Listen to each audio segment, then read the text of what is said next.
हम आपसे सुदामा के विषय में चर्चा कर रहे हैं। सुदामा का जीवन क्या है? सुदामा के बारे में लोगों के मन में कुछ भ्रांतियां हैं। बोले क्या? बोले कुछ भ्रांति है कि शास्त्रों में लिखा है कुछ और बोलते कुछ हैं लोग। मैंने किसी हिंदी पुस्तक में पढ़ा है कि सुदामा के विषय में लिखा है कि सुदामा जी घर घर में भिक्षा मांगते। क्या लिखा? बोले घर घर में भिक्षा मांगते। और क्या लिखा? बोले भैया, बोले घर घर में क्या नहीं थी? बोले फूटी कौड़ी भी नहीं थी। बोले घर घर में भिक्षा, घर घर में भिक्षा मांग करके लेकर के आते घर घर से। लेकिन भागवत में ऐसा कुछ भी नहीं लिखा। बोले भागवत में ऐसा कुछ भी नहीं लिखा है। भागवत में सुदामा जी को भिक्षुक नहीं कहा गया है। सुदामा जी करते क्या थे? मात्र 5 घर से ही मांगते थे सुदामा जी। ज्यादा से नहीं मांगा सुदामा जी ने। मात्र कितने घरों से मांगते थे सुदामा जी? मात्र सिर्फ और सिर्फ 5 घरों से।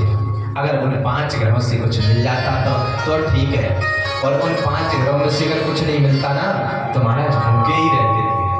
लेकिन यह लोगों के मन में गलत है कि सुदामा जी बोले भिक्षा मांगते थे। बोले 5 घरों में ही मांगते थे, मतलब भिक्षा। तो महाराज जो 5 घर में से मिलता था सुदामा जी उसी से अपना जीवन यापन करते थे। कृष्णस्यासीत सकः कश्चित् ब्राह्मणो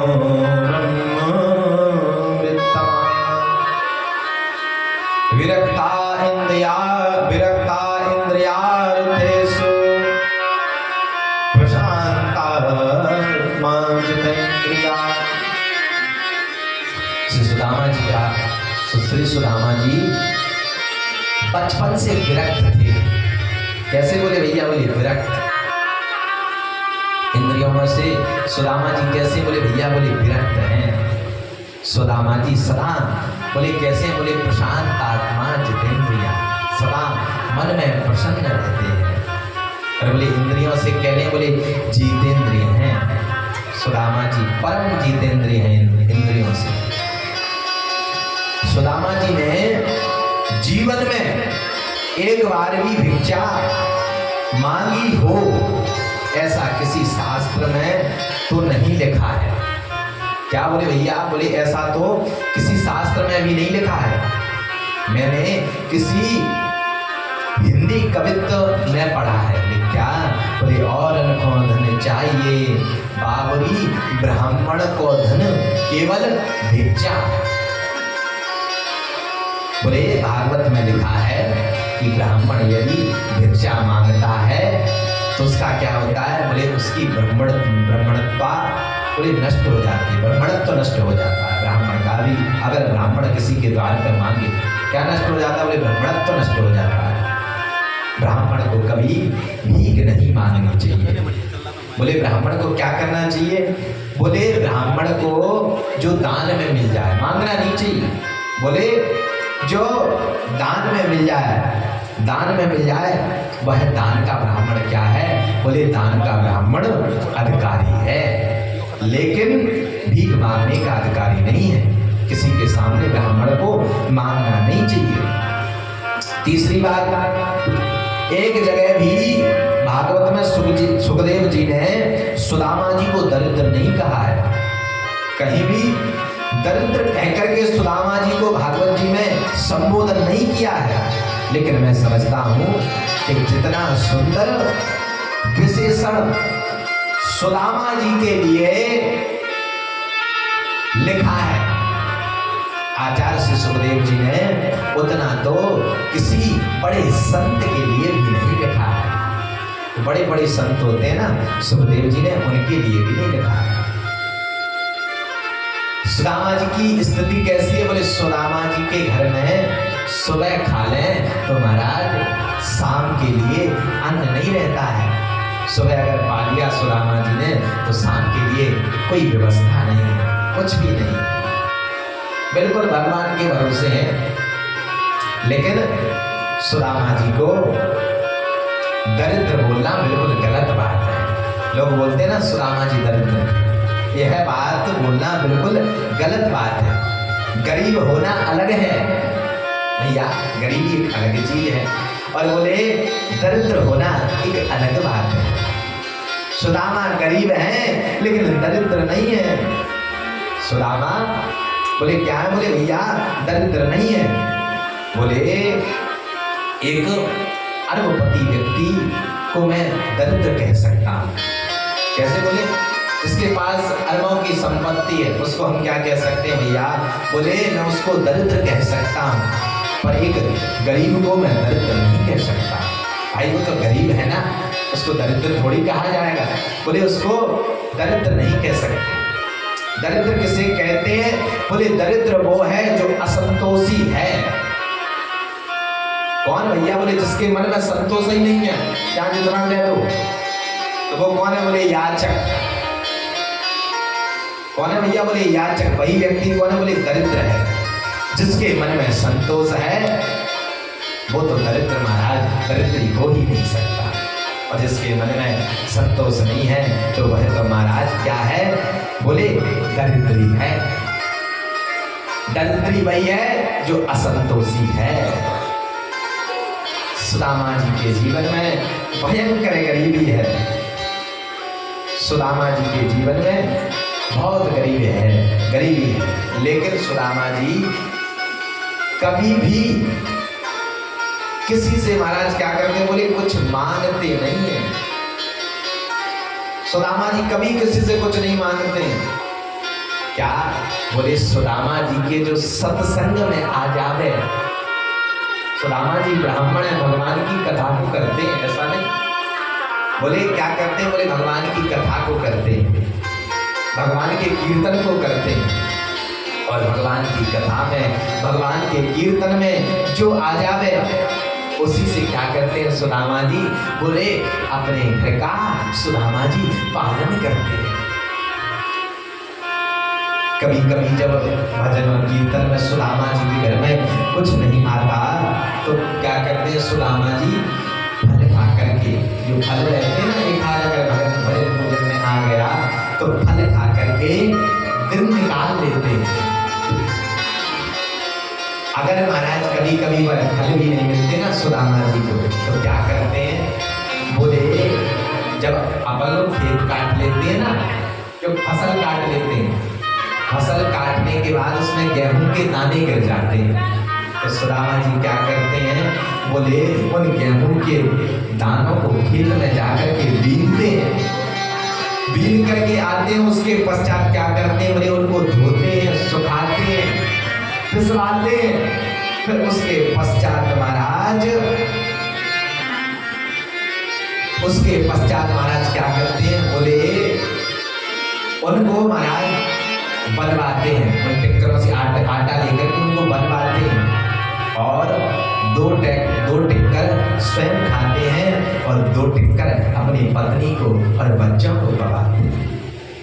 सुदामा जी के जीवन में बड़ी गरीबी है, बड़ा भारी कलेश है, बहुत गरीबी है सुदामा जी के जीवन में। एक दिन हाथ जोड़ करके सुदामा जी की पत्नी सुशीला बोली, सुनिए आपको मालूम है, बोले द्वारका के नाथ जो श्री कृष्ण हैं, बोले वे आपके बचपन के मित्र हैं। जब इस प्रकार सुशीला जी ने कहा तो सुदामा जी के नेत्र जो है ना क्या हो गए? बोले भैया सुदामा जी के नेत्र सजल हो गए, नेत्रों से महाराज आंसू निकलने लगे। अपनी पत्नी से बोले देवी तुमने कितनी पुरानी याद दिला दी। सुदामा जी अपनी पत्नी सुशीला से बोले देवी तुमने कितनी पुरानी याद दिला दी। बोले कृष्ण केवल मेरे मित्र नहीं, बोले कृष्ण तो मेरे लंगोटिया यार हैं। सुदामा जी कह रहे हैं, बोले मेरे मित्र नहीं है, बोले मेरे तो लंगोटिया यार हैं। बोले हम दोनों एक संग रहते थे, एक संग पढ़ते थे, एक संग खेलते थे, आजकल वे द्वारका के राजा हैं। सुदामा जी कह रहे हैं, सुशीला से क्या कह रहे हैं? बोले आजकल वे द्वारका के राजा हैं और मैं अपनी कुटिया का राजा हूं। सुदामा जी इतने जितेंद्रिय, क्या कहते हैं? बोले वो द्वारका के राजा हैं, मैं अपनी कुटिया का राजा हूं। सुदामा जी की पत्नी ने कहा, सुनिए, क्या आपके मन में कभी द्वारका नाथ से मिलने की इच्छा नहीं होती? आपके मन में द्वारकाधीश से मिलने की उत्सुकता नहीं होती? सुदामा जी बोले, देवी, ऐसा कौन मनुष्य होगा जो संसार में श्री कृष्ण जैसे मित्र को पाकर के जिसकी मिलने की इच्छा बार बार नहीं होगी? अरे जिसके भगवान ने कहोगे उसकी मिलने की इच्छा क्यों नहीं होगी? बोले इच्छा तो मेरी होती है, लेकिन मैं क्या करूं? बोले इच्छा तो मेरी होती है, लेकिन मैं जाऊं कैसे? घर में ना खाने को कुछ है और मांगता कभी किसी से मैं हूं नहीं। सुदामा जी कह रहे हैं, बोले मांगता मैं कभी किसी से हूं नहीं, इसलिए मुझे जब भी कृष्ण से मिलना होता है ना, तो मैं आंखें बंद कर लेता हूँ। सुदामा जी कह रहे हैं, और आंखें बंद करके मिल करके वापस चला आता हूँ। पत्नी ने सोचा तब तो कल्याण हो गया। बोले आंखें बंद करके मिल लेते हैं और मिल करके वापस चले आते हैं। तो सुशीला कहने लगी, तब तो कल्याण हो गया। जब तक यह शरीर से वहां नहीं जाएंगे, जब तक सुदामा जी शरीर से कृष्ण के पास नहीं जाएंगे, तो द्वारकाधीश को कैसे पता चलेगा कि हम पर कितनी गरीबी है। सुशीला बुद्धिमान थी, सोचने लगी, बोले जब तक यह शरीर से जाएंगे नहीं, तब तक द्वारकाधीश को पता चलेगा नहीं कि हम पर कितनी गरीबी है। और मेरे पति को कृष्ण देखेंगे, जब सुदामा जी वहां चले जाएंगे तो भगवान देखेंगे तो सुदामा जी को कुछ ना कुछ दे देंगे। तो क्या है?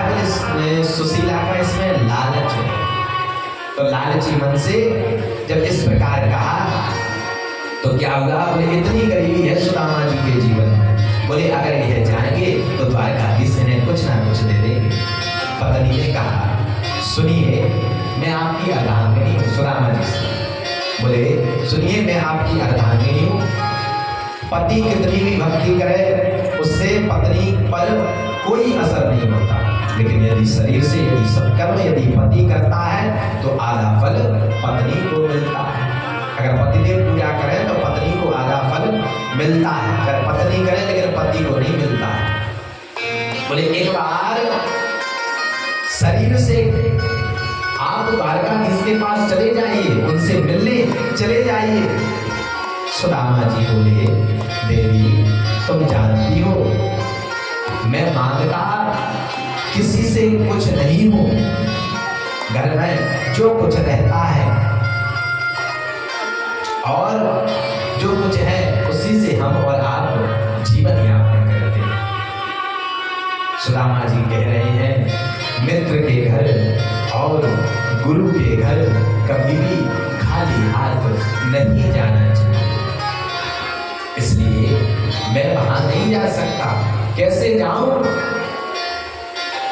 पत्नी से ऐसा जब सुदामा जी ने कहा तो बड़ा आश्चर्य लगा सुशीला जी। सुशीला जी ने धैर्य को धारण करके महाराज साहस करके सुशीला जी बोली, मैं कुछ करती हूँ।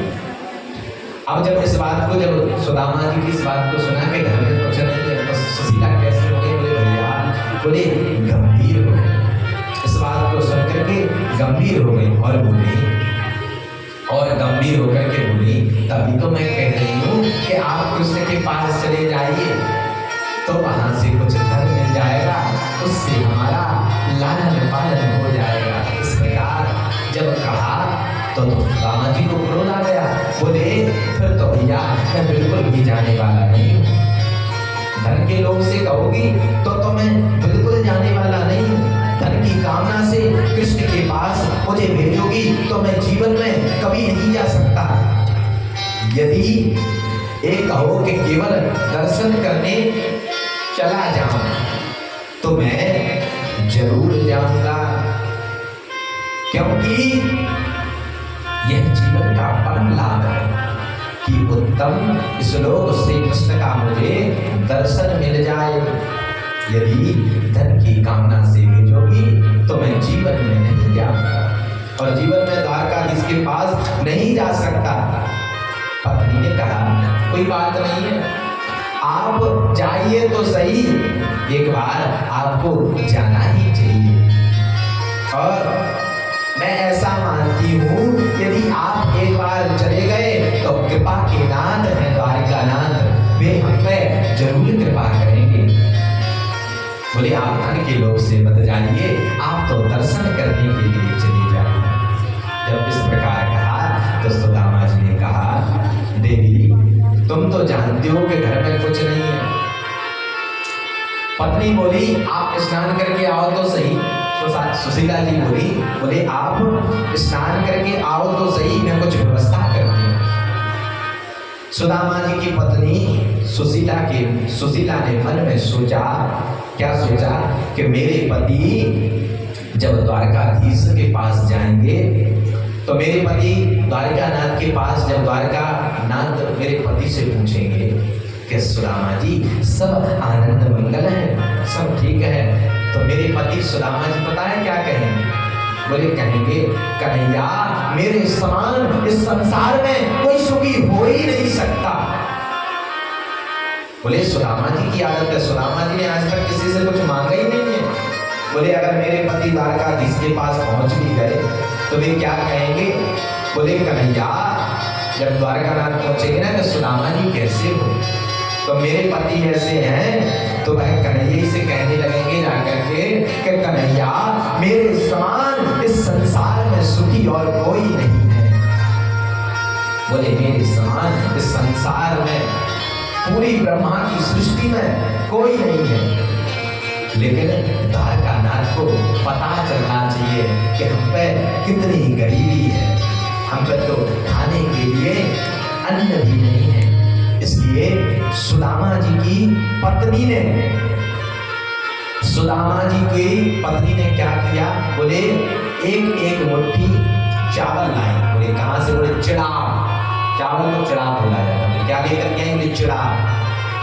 तो बोले क्या किया? बोले 5 घर से 5 मुट्ठी चिड़ाव लेकर के आए। और सुदामा जी की पत्नी बड़ी समझदार है हमारा। क्या किया? बोले सुदामा जी की पत्नी 5 घरों से क्यों मांग करके लेके आई? बोले इसलिए मांग करके लेकर के आई, जब 5 घरों के चावल होंगे ना तो वो अलग अलग प्रकार के होंगे, और जब द्वारकाधीश देखेंगे तो वे समझ जाएंगे। क्योंकि एक घर के चावल कोई पीले होते हैं, कोई सफेद होते हैं, कोई टूटे, कोई लंबे चावल होते हैं। तो 5 घर से बुद्धिमानी का यहाँ पे परिचय है, और चतुर्थी सुशीला जी। तो हमने क्या किया? बोले 5 घर से मांग करके लेकर के आए, तो 5 मुट्ठी चावल हो गए। अब बोले पूरी गरीबी का पता चलना चाहिए, तो क्या किया? बोले एक बलसित कपड़े में, बलसित मतलब महाराज वह कपड़ा 5 जगह से फटा हुआ, सिला हुआ महाराज, उस कपड़े में सुदामा जी के लिए क्या किया? बोले सुशीला जी ने चावल उस कपड़े में बांध दी और महाराज पोटली बना दी। और सुदामा जी जब जाने को तैयार हुए, बोले यहाँ पे ये देखिए कि सुशीला जी कितनी बुद्धिमान है, कितनी बुद्धिमानता का सुशीला जी ने परिचय दिया है। सुदामा जी के हाथ में वह चावल की पोटली सुशीला जी ने क्या की? बोले रख दी। वह बलसित कपड़े में बंधी हुई वह चावल की पोटली सुदामा जी के हाथ में रख दी। जाते समय सुदामा जी के नेत्र सजल हो गए। सुदामा जी क्या करने लगे? बोले रोने लगे। पत्नी से बोले मैंने द्वारका का मार्ग तो देखा नहीं। तो सुदामा जी ने देखा थोड़ी था कि द्वारकापुरी का रास्ता कैसा है। तो बोले पत्नी से कह रहे हैं, बोले मैंने द्वारका का मार्ग तो देखा नहीं है, पर तुमने कोई गलत बात नहीं कही। कृष्ण से मिलने की बात मुझसे कही है, इसलिए मैं कृष्ण से मिलने जाता हूँ। और क्या कह रहे हैं बोले सुदामा जी? बोले ऐसी पत्नी भगवान सबको दे, ऐसी पत्नी भगवान सबको दे जो गोविंद से मिलाने की प्रेरणा दे रही है। ऐसी पत्नी भगवान सबको दे। और पत्नी से कह करके गए सुदामा जी, क्या? बोले खूब भजन करना। अपनी पत्नी से कह करके जा रहे हैं सुशीला से, बोले मैं तो जा रहा हूँ द्वारका, बोले तुम खूब भजन करना, खूब भगवान की माला जपना और खूब आनंद से रहना। प्रभु सब कृपा करेंगे, भगवान सब ठीक करेंगे। सुदामा जी का शरीर कैसा है महाराज? दर्शन करें। बोले सुदामा जी का शरीर कैसा है? बोले 20 जगह से सुदामा जी की धोती महाराज फटी हुई है। कितनी जगह से? बोले सुदामा जी की धोती 20 जगह से फटी हुई है। सिर पर ढकने के लिए महाराज वस्त्र नहीं है सुदामा जी के पास। फूटा सा सुदामा जी के पास में लोटा है महाराज, फूटा लोटा है सुदामा जी के पास में। टूटी सी छड़ी लिए हुए हैं, जो डंडा बोलते ना, टूटी सी छड़ी लिए हैं। उधड़ी सी रस्सी को महाराज कमर में कसे हुए हैं। पैर की जो बीमारियां होती है ना, जो फट जाते हैं पैर, तो उनको बीमारियां बोलते हैं। तो पैर की बीमारियां महाराज सुदामा जी की फटी हुई हैं। और महाराज सुदामा जी मोटे इतने हैं कि एक एक हड्डी सुदामा के शरीर की महाराज कौन गिन सकता है? बोले छोटा सा बालक भी गिन सकता है। इतने पतले हैं सुदामा जी, एक एक हड्डी को महाराज बालक गिन सकता है। इतने क्या है? बोले दुबले पतले हैं सुदामा जी, इतना पतला शरीर है। लेकिन क्या है? बोले मस्तक पर सुदामा जी की ब्रह्म तेज है, ब्रह्मणत्व का तेज है, तेज चमकता है। जो ब्राह्मण होता है ना, जो भगवान का भजन करता है, उसका मुखमंडल महाराज खिला रहता है, तेज क्रांति से सूरज के समान चमकता रहता है। तो बोले क्या है? बोले सुदामा जी के मस्तक पर, बोले सुदामा जी के मस्तक पर ब्रह्म तेज चमक रहा है।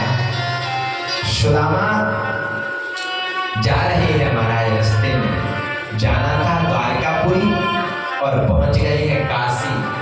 रास्ता भटक गए सुदामा जी, रास्ता भूल गए सुदामा जी। काशी से चले, चलते चलते सुदामा जी कहाँ पहुंच गए भैया? बोले सुदामा जी वृंदावन पहुंच गए। मार्ग भटक गए हैं, रास्ते में चलते चलते चलते जा रहे हैं। सुदामा जी पुष्कर पहुंच गए, घूमते घामते पता नहीं सुदामा जी कहाँ कहाँ जा रहे हैं। और कह रहे हैं क्या? घनश्याम तुम्हें ढूंढने जाए कहाँ घनश्याम तुम्हें ढूंढने जाए कहाँ। अपने विरह की याद दिलाए कहाँ कहाँ। अपने विरह की याद दिलाए कहाँ कहाँ। घनश्याम तुम्हें ढूंढने जाए कहाँ कहाँ। घनश्याम तुम्हें ढूंढने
बन गए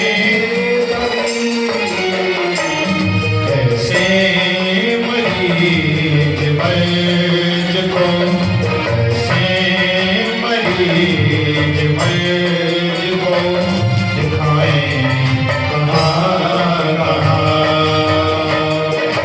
श्याम तुम्हें ढूंढने जाए कहाँ तेरी नजर में जुल्फ में मुस्कान मधुर में तेरी नजर में जुल्फ में मुस्कान मधुर में क्या हुआ है मैं क्या हुआ है मैं सुलझाने कहाँ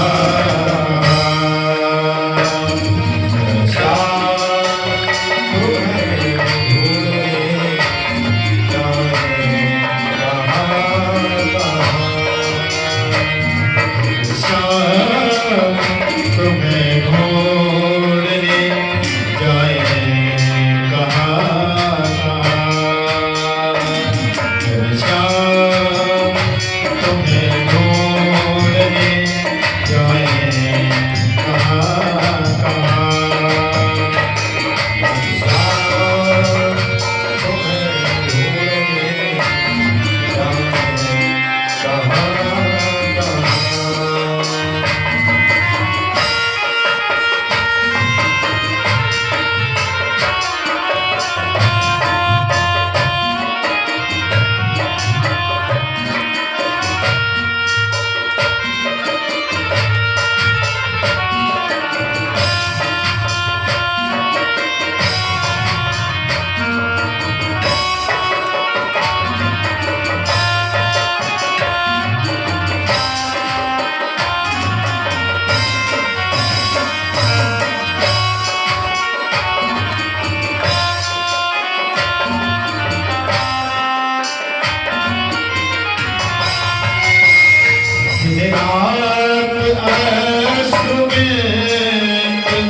बरसते तुम्हें मगर दिन रात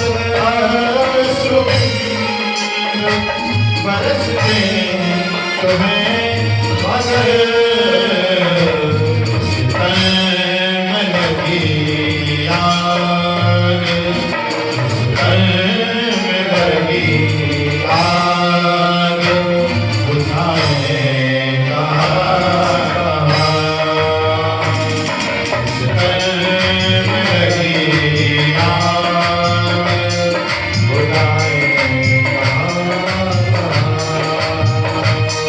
अपने विरह की याद दिलाए कहाँ अपने विरह की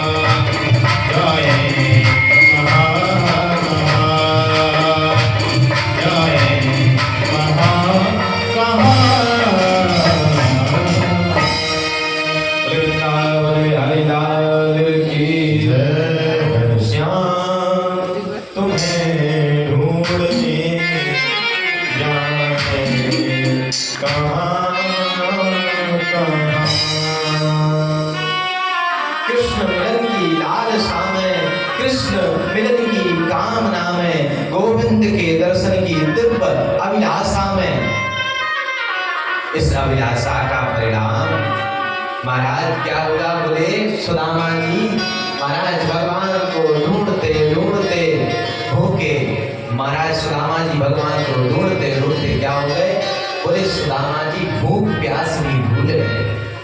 महाराज कईयों जगह चले जा रहे हैं सुदामा जी, जो जैसा मार्ग बता देता है वैसे सुदामा जी चले जा रहे हैं। सुदामा जी भगवान के जाने तक में उन्हें क्या भूल गए, बोले पूरे शुद्ध बुद्ध भूल गए। सुदामा जी को ना भूख लगती है ना प्यास लगती है, बस क्या है बोले एक ही लालसा है, क्या बोले मुझे गोविंद का दर्शन हो जाए, मैं गोविंद के निकट पहुंच जाऊं, गोविंद के दर्शन का मुझे आनंद मिल जाए। वह मात्र एक ही खुशी है, बोले क्या, बोले गोविंद के पास जाने की खुशी है, सुदामा जी के पास। और सुदामा जी महाराज क्या है बोले, ना तो सुदामा जी को भूख लगती है ना प्यास लगती है, जिंदगी अब उदास लगती है, कैसे जाऊं मैं द्वारिका, तेरी आस भी अब निराश लगती है, कैसे जाऊं मैं द्वारिका, तेरी आस भी अब निराश लगती है, कैसे जाऊं, मन में भावना है लेकिन एक मुश्किल हो गई। बोले भैया क्या मुश्किल हो गई। अब सुदामा जी जैसे ही जा रहे थे तो महाराज मार्ग में विशाल नदी मिल गई, नदी पड़ गई। मार्ग में सुदामा जी कितने महीने से चल रहे हैं, सुदामा जी 3 महीने से चल रहे हैं। सुदामा जी मार्ग में 3 महीने से चल रहे हैं। सुदामा जी को पैदल चलते चलते 3 महीने हो गए हैं। सुदामा जी की पैरों की जो बीमारी है ना महाराज, क्या हो गई है, बोले फट गई है महाराज, बीमारियां सपा फट गई है। सुदामा जी सूखे वृक्ष की भांति हो गए हैं महाराज। अब सुदामा जी में इतना भी सामर्थ्य नहीं है कि सुदामा जी कुछ दूर और चल सके। तो सुदामा जी ने क्या विचार किया, अब जैसी नदी है, एक यह विचार है और एक और यह विचार है कि सुदामा जी ने नदी को देखा तो सुदामा जी ने सोचा कि मुझे इस नदी से पार कौन कराएगा, आखिर मैं उस पार कैसे जाऊंगा। सुदामा जी को बड़ी भारी चिंता सताने लगी। सुदामा जी के मन में बड़े प्रश्न उठने लगे और सुदामा जी ने क्या किया, सुदामा जी वहीं पे नदी के घाट पे किनारे पर बैठ गए। अब नदी पार कैसे हो गए, सुदामा जी विचार कर रहे थे। उसी समय एक कीवट आ गया, कहने लगा, अरे भैया कोई जाने वाला है क्या। कीवट खुद ही कहने लगा, क्या कहने लगा, भैया नदी के उस पार कोई जाने वाला है ना क्या। सुदामा जी बोले, हाँ हाँ भैया हम हैंगे। सुदामा जी कह रहे हैं क्या, बोले हाँ हाँ भैया हम हैंगे, हम जाएंगे। सुदामा जी क्या कह रहे हैं, हम हैंगे, हम जाएंगे तो सही, तुम पार लगा दोगे। कीवट से सुदामा जी कह रहे हैं, बोले भैया तुम पार लगा दोगे। तो वह कीवट कहने लगा, हाँ भैया मैं पार लगा दूंगा। जैसे ही सुदामा जी नौका में बैठने लगे तो यह सुदामा जी कोई साधारण कोई और व्यक्ति नहीं है, यह भगवान श्री कृष्ण है जो कीवट बन करके आए। क्या होगा, बोले हाँ हाँ भैया मैं पार लगा दूंगा। तो सुदामा जी महाराज जैसे ही बैठने लगे तो कीवट ने पूछा, कुछ है भी या ऐसे ही बैठ रहे हो। सुदामा जी से वह कीवट कहने लगा, अरे भैया कुछ है भी या ऐसे ही बैठ रहे हो महाराज। बोले भैया पैसा तो हमारे पास ना है। सुदामा जी बोले, पैसा तो हमारे पास ना है, ऐसे ही तुम पार लगा दोगे तो ठीक है, नहीं तो हम यहीं पर बैठ जाते हैं। तो भगवान बोले, आप जैसे लोगों को ऐसे ही पार लगा देते हैं, आइए बैठिए। सुदामा जी को महाराज सुंदर भगवान ने बैठा दिया है। और महाराज क्या हुआ, बोले भगवान के साथ में सुदामा जी नाव में बैठ गए। और क्या हुआ, अब महाराज सुंदर नाव चलने लगी, सुदामा जी बैठे हैं। अब सुदामा जी को देख करके भगवान हंस रहे हैं, जो कीवट के रूप में। क्या कर रहे हैं, बोले भगवान हंस रहे हैं। अब जैसे ही भगवान हंसे तो क्या होगा, बोले सुदामा जी के भोलेपन को देख करके भगवान हंसे, ऐसे नहीं हंसे भगवान। बोले भोलेपन को देख करके हंसे। तो वह सुदामा जी केवट से पूछने लगे, अरे बोले केवट भैया क्यों हंस रहे हो? केवट ने कहा, भगवान ही थे। बोले केवट ने कहा कि पंडित जी बुरा मत मानना, वो तो मैं ऐसे हंस रहा हूं कि आप जा कहाँ रहे हैं? सुदामा जी बोले वो द्वारका के नाथ है ना, बोले द्वारकेश, द्वारकानाथ, बोले द्वारकेश, बोले द्वारकानाथ श्री कृष्ण चंद्र जी महाराज, मैं उनको परम मित्र हूँ। क्या हूँ? बोले मैं उनको बचपन को परम मित्र हूँ, उनको सखा हूँ। सो मिलके दर्शन करने को आ द्वारका जा रहा हूँ। कह रहे हैं कहाँ जा रहा हूँ? बोले उनके दर्शन करने को द्वारका जा रहा हूँ। हमारे मित्र हैं द्वारकानाथ। केवट से इस प्रकार बोले। केवट बोला, आपके मित्र द्वारकानाथ हैं? अरे भैया रहने दो। अब महाराज केवट को कहाँ विश्वास होगा, भगवान तो परीक्षा ले रहे हैं। तो क्या कह रहे हैं? बोले अरे भैया रहने दो आपके मित्र महाराज द्वारकानाथ के। तो जब इस प्रकार केवट ने कहा तो सुदामा जी बोले, तू कहाँ जाने? सुदामा जी केवट से कहने लगे, अरे भैया तुम क्या जाने, तेने तो जीवन भर नाव ही चलाई, ते क्या जाने कि हमारी कृष्ण से कैसी मित्रता है। इस प्रकार भगवान किससे कहने लगे? बोले भगवान केवट से कहने लगे। बोले क्या कहने लगे? बोले केवट से कहने लगे, हमारा जो कन्हैया है ना वो वस्त्र ना देखता। क्या? बोले वह वस्त्र नहीं देखता, मेरा गोपाल आभूषण नहीं देखता, वह तो केवल यह देखता है कि हमारा मन कैसा है। भगवान तो मन देखते हैं कि हमारे भक्त का मन कैसा है, हमारा भक्त कैसा है, उसका अंतःकरण कैसा है, मन कैसा है। इस बात को सुनते ही केवट के जो नेत्र है ना भैया वो कैसे हो गए? केवट के नेत्र सजल हो गए। भगवान ही थे। भगवान रोने लगे और भगवान सोचने लगे, मेरा मित्र तो पहले जैसा ही सीधा है। भगवान मन में सोच रहे हैं। तो क्या किया? केवट ने भगवान को पार लगा दिया। सुदामा जी ने स्नेहपूर्वक, भैया केवट जी बोले यहाँ से द्वारका कितनी दूर है? आप जैसी पार लगाया तो पूछा। बोले द्वारका कितनी दूर है? केवट बोला वैसे तो कुछ ज्यादा दूर है नहीं द्वारका।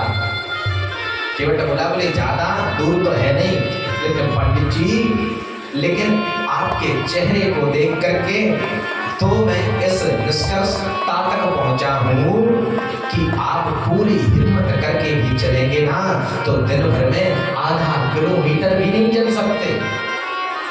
कितना? बोले आधा किलोमीटर भी नहीं चल सकते। आपको 3 महीने का समय लगेगा द्वारका पहुंचने में। सुदामा जी ने कहा, बारे द्वारकाधीश चलते चलते पांव टूट गए। सुदामा जी कह रहे हैं क्या? बोले चलते चलते पांव टूट गए, अभी कितनी दूर और है द्वारका? अरे गोविंद मुझे तुमसे बेटा बेटी नाती पोता धन संपत्ति कुछ नहीं चाहिए। सुदामा जी कह रहे हैं मार्ग में, बोले मुझे कुछ नहीं चाहिए, केवल तुम्हारे दर्शन की कामना से मैं द्वारका पूरी आ रहा हूँ। बोले द्वारका आ रहा हूँ पर अभी 3 महीने की दूरी और। तो सुदामा जी क्या कहने लगे? सुदामा जी कहने लगे, ओ कन्हैया वहीं से। बोले कन्हैया तुम्हारी 1000 बार गरज पड़े तो हमें बुला लियो, नहीं तो अब हम क्या कर रहे हैं? बोले यही घाट पर सो रहे हैं। और महाराज क्या किया? बोले सुदामा जी ने वही घाट के किनारे पे सुदामा जी ने मट्टी का डीला उठाया और महाराज उसका सुंदर तकिया बना करके सुदामा जी लेट गए। महाराज आधी धोती को उड़ लिया है और आधी उसी को पहने हुए हैं सुदामा जी। अब सुदामा जी सोए कहाँ थे? बोले सुदामा जी सोए थे नदी के किनारे। अब सुदामा जी नदी के किनारे सोए और जब सुदामा जी की आंख खुली तो भगवान की योग माया द्वारा सुदामा जी कहाँ पहुंच गए? बोले द्वारकापुरी में। कहाँ पहुंच गए? बोले सुदामा जी द्वारकापुरी में। तो सुदामा जी ने क्या देखा? जैसे ही जागे सुदामा जी, तो सुदामा जी ने बड़े बड़े दिव्य महलों को देखा, स्वर्ण मंडित दरवाजों को देखा। और क्या सुना सुदामा जी ने? सुदामा जी ने जय श्री कृष्णा, जय श्री कृष्णा, जय श्री कृष्णा नाम की ध्वनि को सुना। जो भी निकलता है कहता है जय श्री कृष्णा भैया, जय श्री कृष्णा। सुदामा जी ने देखा ये तो बड़ी सुंदर नगरी है। पूछा अरे भैया ये कौन सी नगरी है? तो किसी ने कहा यह द्वारकापुरी है। सुदामा जी गदगद हो गए और सुदामा जी आगे बढ़े। तो सुदामा जी को बड़े बड़े महल दिख रहे हैं। सुदामा जी को चलते चलते ढूंढते ढूंढते कहाँ पहुंच गए? बोले सुदामा जी द्वारका के द्वार पर पहुंच गए। भगवान कृष्ण के द्वारपालों का बड़कपन देखिए। बोले क्या? बोले भगवान के द्वारपालों का बड़कपन देखिए, कितने विनम्र हैं। जो वास्तव में बड़े होते हैं ना, वो विनम्र होते हैं। जो बड़े होते हैं ना, और अगर वह महाराज अज्ञानता में बड़े बन जाए तो उन्हें घमंड होता है। तो बोले अब तो हम पैसा वाले हो गए। और जो महाराज बड़े होते हैं ना, जो भगवान की कृपा से, तो उन्हें घमंड नहीं होता। तो महाराज भगवान के द्वारपाल हैं लेकिन बड़े विनम्र हैं। जो वास्तव में बड़े होते हैं वह विनम्र होते हैं। और जो गलती से बड़े हो जाते हैं उनमें बड़प्पन आने में 2-4 पीढ़ी का समय लग जाता है। कृष्ण के द्वारपाल का नाम क्या है भैया? बोले जय और विजय। दोनों खड़े हैं। सुदामा जी ने कहा भैया जय श्री कृष्णा द्वारपालों से। द्वारपालों ने भी कहा भैया ब्राह्मण देवता जय श्री कृष्णा। सुदामा जी ने पूछा कौन सी नगरी है? उनसे भी पूछा। तो वह कहने लगे यह द्वारकापुरी है। बोले द्वारकापुरी है? बोले जी यह। सुदामा जी कहने लगे बोले यह कृष्णचंद्र महाराज की द्वारकापुरी है? बोले अहो तब तो हम द्वारका में ही आए हैं। और जो द्वारका के राजा है ना मित्र, वो हमारे मित्र हैं। भगवान के दरबानों ने उस ब्राह्मण का उपहास नहीं किया। नहीं आज के समय में महाराज कोई होता तो उपहास करता सुदामा जी की स्थिति को देखकर। सज्जनों जिस ब्राह्मण के चरणों में जूते नहीं, क्या नहीं है सुदामा जी के चरणों में बोले जूते नहीं, उसने जब यह कहा द्वारपालों से, क्या कहा कि मेरे मित्र कृष्ण की द्वारिका, तो जय विजय दोनों सुदामा जी के चरणों में गिर पड़े। भगवान के द्वारपाल है ना, तो क्या किया? बोले जय और विजय चरणों में गिर पड़े और उनके नेत्र भर आए। बोले महाराज हमारे प्रभु के मित्र तो आप जैसे ही होते हैं। भाई भी जानते हैं भगवान के मित्र भजन कौन करता है? बोले जो गरीब होता है। बोले हमारे भगवान के मित्र तो आप जैसे ही होते हैं। मेरे प्रभु द्वारपाल कह रहे हैं मेरे प्रभु तो करुणा के सागर हैं।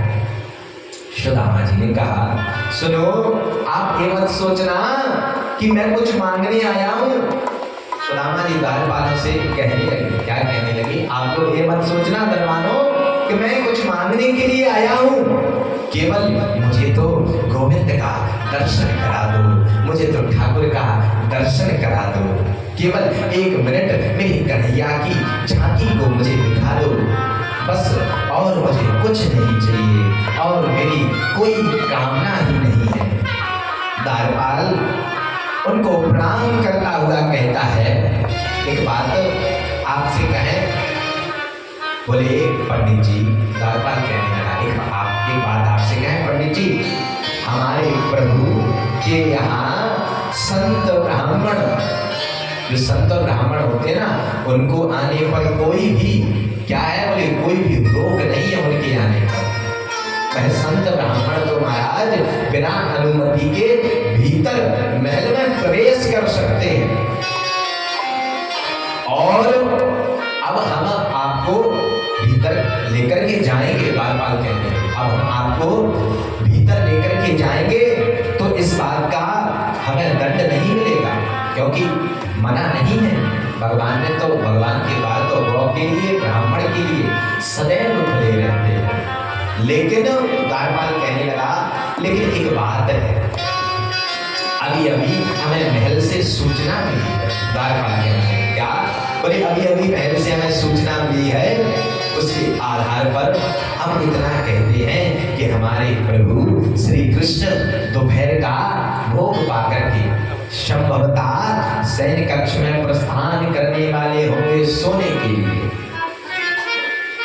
आप 2 मिनट रुक जाइए, सुदामा जी से कहा द्वारपाल ने, आप मात्र 2 मिनट यहाँ पर विराजिए, हम प्रभु के पास जाते हैं, और यदि वे सैन्य कक्ष में नहीं गए होंगे ना तो आपका समाचार उनसे निवेदन कर देंगे प्रभु की। अब क्या होगा? बोले सुदामा जी से आज्ञा लेकर के महाराज क्या होगा? सुदामा जी ने अपना नाम बता दिया द्वारपाल। अब महाराज अंदर गए प्रभु की और कहने लगे, बोले जो प्रभु की आज्ञा होगी अंदर से आकर के मैं आपको बता दूंगा। सुदामा जी बोले, तुम जाकर के केवल इतना कह देना कि तुम्हारे बचपन का मित्र सुदामा आया है, मात्र इतना कह देना बस, और जाना मत कहना कुछ भी। जय विजय ने जाकर के श्री द्वारकाधीश से प्रार्थना की। भगवान बोले, क्या बात है? जय विजय बोले, आपके विश्राम में मैंने व्यवधान डाला, प्रभु क्षमा चाहता हूँ, दुष्टता के लिए क्षमा चाहता हूँ। प्रभु तो साक्षात करुणा के सागर हैं। जय विजय को भी इस बात का अभिमान है, इस बात का कि हम द्वारकाधीश के द्वारपाल हैं। भैया अभिमान क्यों नहीं बोले भगवान के द्वारपाल? तो जय विजय को भी अभिमान है कि हम द्वारपाल हैं। भगवान बोले, हाँ बोलो, क्या बात है, किस कारण से आए? तो वह जय विजय कहने लगे, क्या? बोले एक निवेदन करना था। बोले क्या? बोले शीश पगान जगा तन पे, प्रभु जान को ही बसो ही ग्रामा, धोती फटी सिलटी दुपटी, उपायन की नहीं सामा, द्वार खड़ो ध्वज दुर्बल एक, रहो चकिसो वसुधा विरामा, पूछत दीन दयाल को धाम, बतावत आपन नाम सुनामा, पूछत दीन दयाल को धाम, बतावत आपनो नाम सुनामा। क्या कह रहा है द्वारपाल भगवान से? बोले एक निहत्था गरीब ब्राह्मण द्वार पर खड़ा है। महाराज निरंतर विपिन ब्राह्मण द्वार पर खड़ा है, जिसकी पैर की बीमारियां फटी हैं, सिर पर ढकने के लिए वस्त्र नहीं है, 20 जगह से महाराज धोती फटी हुई है। महाराज इतना दुबला शरीर है कि एक एक हड्डी दिखती है, एक एक हड्डी को आप गिन लेंगे। सुदामा जी के विषय में द्वारपाल भगवान द्वारकानाथ से कह रहा है, बोले एक एक हड्डी आप गिन लेंगे, एक एक हड्डी दिख रही है। बोले महाराज छोटा सा लोटा लिए हुए हैं, टूटी सी छड़ी है, उधड़ी सी रस्सी हाथ में लगी है, आपको अपने बचपन का मित्र कहता है, अपना नाम उन्होंने सुदामा बताया है, आपका दर्शन करना चाहते हैं। जैसे ही द्वारकाधीश ने सुना, जैसे ही द्वारकाधीश ने सुना कि मेरे मित्र सुदामा आए हैं, द्वारकाधीश ने सुना कि मेरे मित्र सुदामा आए हैं, तो तुम्हें आनंद क्यों नहीं होगा? तो क्या होगा? बोले मेरे मित्र सुदामा आए हैं। तो भगवान ने कहा, बोले अरे द्वारपाल, तो तुम उन्हें अंदर लेकर के क्यों नहीं आए? जब इस प्रकार कहा तो द्वारपाल कुछ उत्तर न दे सका। तो भगवान ने क्या किया? भगवान अपने सिंहासन से नीचे उतर पड़े और महाराज भगवान ने दौड़ लगा दी। भगवान दौड़ लगाते जा रहे हैं। भगवान द्वारकाधीश का दुपट्टा कहीं गिर पड़ा, कुंडल कहीं गिर गए, चरण पादुका महाराज छोड़ दी भगवान ने, नंगे पैर भगवान दौड़ते ही जा रहे हैं, दौड़ते जा रहे हैं। लेकिन क्या होता है, बोले प्रधान द्वार तक पहुंचने तक महाराज 7 दहरियों को क्या करना पड़ता है, बोले 7 दहरियों को पार करना पड़ता है। कितनी दहरियों को, बोले 7 दहरियों को। और महाराज इधर भगवान भगते हुए जा रहे हैं। सभी लोग आश्चर्यचकित हैं कि भगवान को हो क्या गया है, भगवान भाग क्यों रहे हैं। इधर द्वारपाल भी जब भगवान भागे तो द्वारपाल भी भगवान के पीछे से भागा। द्वारका के नाथ, एक छत्र सम्राट को संभालने वाले द्वारकेश भगवान भागे जा रहे हैं। तो महाराज भगवान के सैनिक भी भगवान के पीछे भागे जा रहे हैं। तभी भगवान के जो सैनिक थे, जो द्वारपाल भगवान को सूचना देने आया था ना, उसने क्या किया, बोले उससे प्रद्युम्न ने और उद्धव जी ने पूछा, महामंत्री जी ने पूछा कि क्या हुआ, द्वारकाधीश इस प्रकार क्यों भागे जा रहे हैं। तो वह द्वारपाल कहने लगा कि कोई ब्राह्मण द्वार पर आया था, हमने बिना विचार किए प्रभु को क्या दी, बोले सूचना दे दी। और भगवान ने जैसे ही उस ब्राह्मण का नाम सुना तो नंगे पांव ही दौड़ पड़े। प्रभु के पुत्र का नाम है क्या, बोले प्रद्युम्न। प्रद्युम्न ने पूछा क्या हुआ, पिताजी क्यों भागे जा रहे हैं। तो द्वारपाल कहने लगा कोई ब्राह्मण देवता मिलने के लिए आए थे, हमने जाकर के प्रभु को कहा और प्रभु ने जैसे ही उसका नाम सुना तो प्रभु ने दौड़ लगा दी। अब तो प्रभु के पीछे उद्धव जी, प्रद्युम्न जी सब दौड़ रहे हैं। सबको चिंता हो गई, आखिर बात क्या हुई। उद्धव जी, महाराज उद्धव जी भी दौड़ रहे हैं, सब दौड़ रहे हैं। उद्धव जी सोचने लगे, बोले अगर बोले भगवान से, भगवान द्वारकाधीश से अगर ब्रह्मा को भी मिलना होता है ना, तो उन्हें भी महाराज 2 दिन इंतजार करना पड़ता है। जब कहीं जाकर के ब्रह्मा जी भी भगवान से मिल पाते हैं 2 दिन प्रतीक्षा के बाद। पर भगवान दौड़े दौड़े मेरे द्वारका नाथ, द्वारकाधीश प्रभु महाराज जा रहे हैं महल में। 7 दहरियों को पार करने के पश्चात महल के बाद भगवान बाहर निकलते हैं। भगवान के नंगे पैर हैं, बालू महाराज गर्म रहती है, नंगे पैर भगवान दौड़े जा रहे हैं। इधर क्या हुआ, बोले इधर सुदामा जी को जब कुछ समय हो गया तो सुदामा जी ने सोचा शायद कन्हैया भूल तो नहीं गया। सुदामा जी उठ करके महाराज बस्ती की ओर निकल आए। तो महाराज बस्ती की ओर निकल आए। इधर भगवान दौड़े दौड़े चले आ रहे हैं।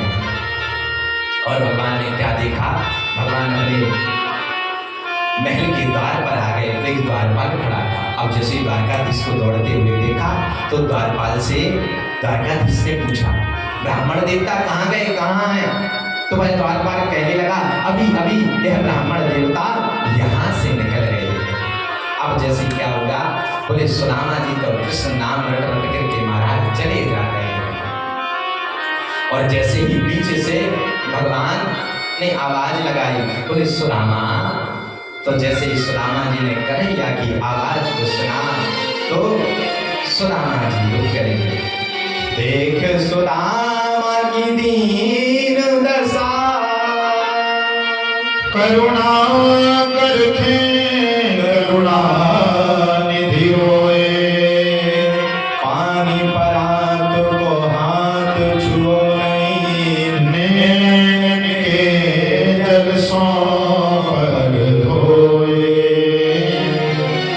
क्या होगा, अब जैसे ही सुदामा जी के पास में भगवान पहुंचे और इधर से सुदामा जी दोनों एक दूसरे के सामने खड़े हो गए, दोनों के नेत्र सजल हो गए। महाराज सुदामा जी को हृदय से लगा लिया। इतने नहीं भगवान के मंत्रीगण और सब लोग आ गए, सुंदर रथ आ गया।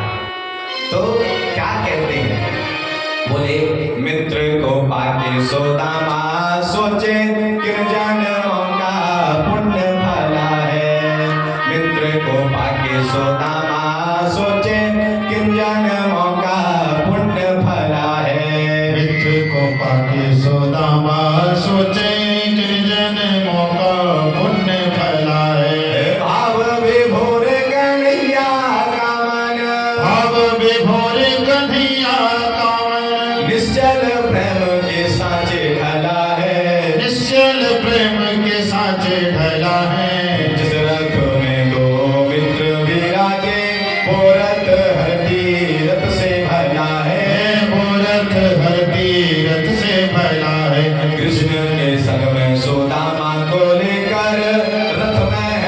की ओर चला है, रथ महलों की ओर चला है, रथ महलों की ओर चला है। आज क्या होगा? बोले आज सुदामा जी के साथ में रथ में सवार होकर के भगवान अपने साथ में सुदामा जी को लेकर के महल में आ गए।